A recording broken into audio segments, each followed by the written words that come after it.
Stock மார்க்கெட்டில் SIP, SDP, SWP இந்த மாதிரி டேமோட இப்போ எஸ்ஐஎஃப்னு ஒரு புது டேமை செபி லான்ச் பண்ணியிருக்காங்க. எஸ்ஐஎஃப்னா என்னன்றதை டீட்டெயிலாக தெரிஞ்சுக்கணும்னா இந்த வீடியோ ஃபுல்லாக பாருங்கள்.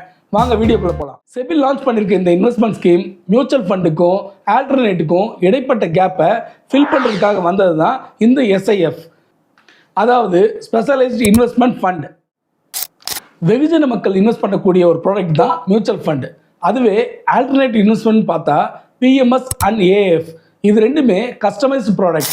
ஹெச்என்ஐ அண்ட் அல்ட்ரா ஹெச்என்ஐ, பிஎம்எஸ்க்கு மினிமம் டிக்கெட் சைஸ் 50 lakh ஆகும், ஏஎஃப்க்கு மினிமம் டிக்கெட் சைஸ் 1 crore ஆகவும் ஃபிக்ஸ் பண்ணியிருக்காங்க. அதே கஸ்டமைஸ் ப்ராடக்டை ஒரு சிம்பிளிஃபைட் பண்ணி 10 lakh rupees என்ட்ரி டிக்கெட்டாக வச்சது தான் இந்த எஸ்ஐஎஃப். இந்த இன்வெஸ்ட்மெண்ட் ஸ்கீமோட அட்வான்டேஜ் என்னன்னு பார்த்தோம்னா டெரிவேட்டிவ்ஸ். இந்த டெரிவேட்டிவ்ஸை 25% வரைக்கும் ஆட் பண்ணிக்கலான்னு செபி அப்ரூவல் கொடுத்துருக்காங்க. இதில் 7 கேட்டகரி ஃபண்டாக கொடுத்துருக்காங்க. அந்த 7 கேட்டகரி ஃபண்ட்லேயும் கிட்டத்தட்ட 25% டெரிவேட்டிவ்ஸை ஆட் பண்ணிக்கலாம்.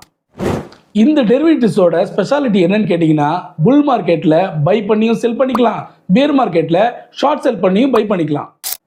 3 equity category fund, 2 debt category fund, 2 hybrid category fund, டோட்டலாக 7 கேட்டகரி ஃபண்டை லான்ச் பண்ணிக்கலான்னு செபி அப்ரூவல் கொடுத்துருக்காங்க. ஈக்விட்டி கேட்டகரியில் ஃப்ளெக்ஸி கேப் பேஸ் பண்ண long short fund, mid and small cap base பண்ண long short fund, thematic base பண்ண long short fund. Debt category பொறுத்த வரைக்கும் 2 ஃபண்டு தான், dynamic bond long short fund, sector bond long short fund. இதுவே hybrid கேட்டகரியில் பார்க்கும்போது asset allocated long short fund, அதாவது multi asset ஃபண்டுங்க. ஹைப்ரிட் லாங் ஷார்ட் ஃபண்டு, அதாவது பேலன்ஸ் அட்வான்டேஜ் ஃபண்டுங்க. இதில் இன்னொரு அட்வான்டேஜ் என்னன்னு கேட்டிங்கன்னா, நீங்கள் இன்வெஸ்ட் பண்ண போகிற 10 லட்சத்தில் இந்த 7 கேட்டகரியும் கலந்தே இன்வெஸ்ட் பண்ணிக்கலாம்.